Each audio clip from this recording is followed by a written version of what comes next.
Bonjour, bienvenue dans Nova. Aujourd'hui, je vais vous montrer quelques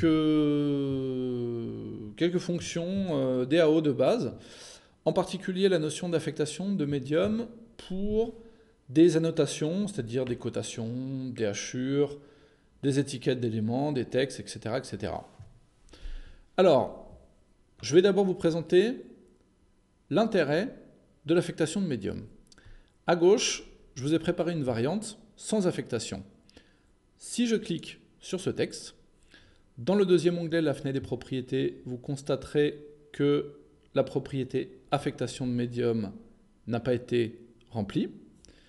Et si je passe le layer sur invisible, eh bien l'action va s'appliquer à mes trois textes. La même chose pour les cotations, etc., etc.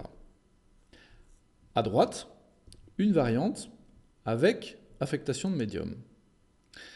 Lorsque je passe le layer sur invisible, l'opération ne va s'appliquer qu'aux éléments de texte sanitaire. Idem pour les hachures, etc., etc. Bien. Donc l'intérêt de cette opération, eh bien, c'est de grouper les éléments d'annotation par famille ou par lot technique, comme vous voulez, exactement de la même manière que, par exemple, pour une gaine de ventilation ou pour un type de courant en électricité, en utilisant la notion de médium et de calque automatique.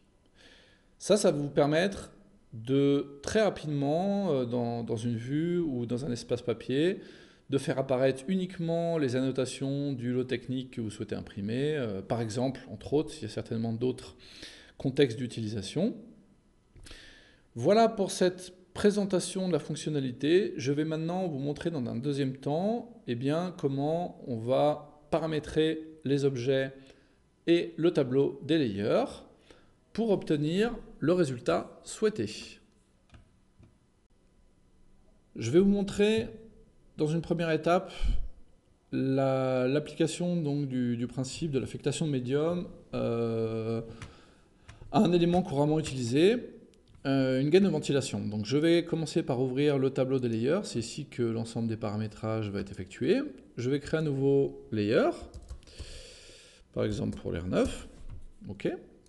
Ensuite, je clique en bas à gauche sur Gestion des médiums avec Layer Auto. Je vais aller rechercher le texte R9. Je clique sur la flèche et je tombe sur le médium et les sous-médiums qui m'intéressent.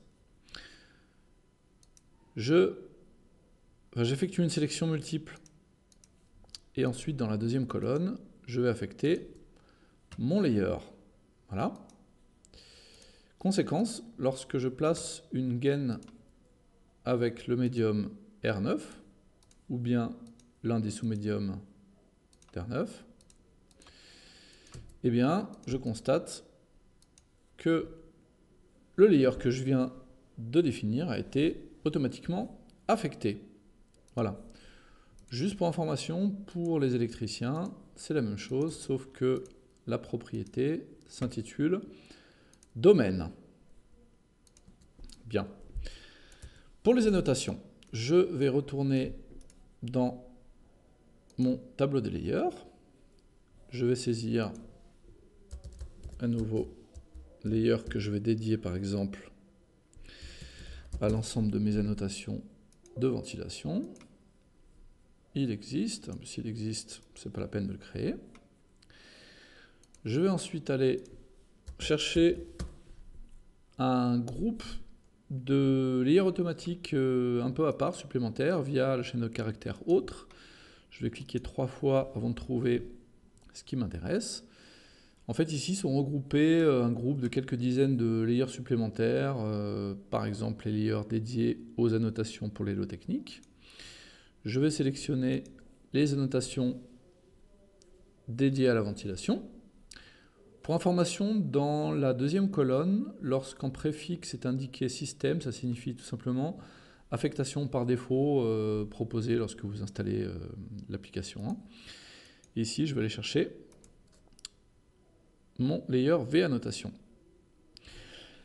La manipulation que je vous indique ici, je ne vais pas rentrer plus dans les détails, mais sachez qu'elle est entièrement décrite dans la fiche technique dédiée à la création de gabarits de dessin, fiche technique FT1.2.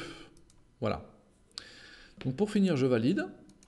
Et qu'est-ce qui s'est passé? Bien sûr, mon dessin, automatiquement, les textes, les cotations, les hachures sont passés sur le layer qui m'intéressait.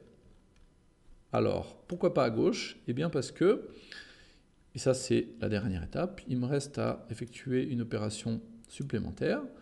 Lorsque je considère un texte ou une cotation, peu importe, par exemple, il me reste ici à affecter un médium. Je vais aller chercher dans la rubrique Généralité, Autres, et on va choisir par exemple vText. Une fois que j'ai fait ce paramétrage une fois, j'enregistre mon texte de la manière suivante. Je crée un nouveau texte dont je ne vais pas valider le placement sur le dessin. Je vais aller chercher la barre d'outils Bibliothèque. Je clique sur le deuxième icône. Je choisis l'emplacement de sauvegarde, comme ceci. Et je retrouve maintenant mon texte dans ma bibliothèque. Voilà pour aujourd'hui. Excellente journée. À très bientôt.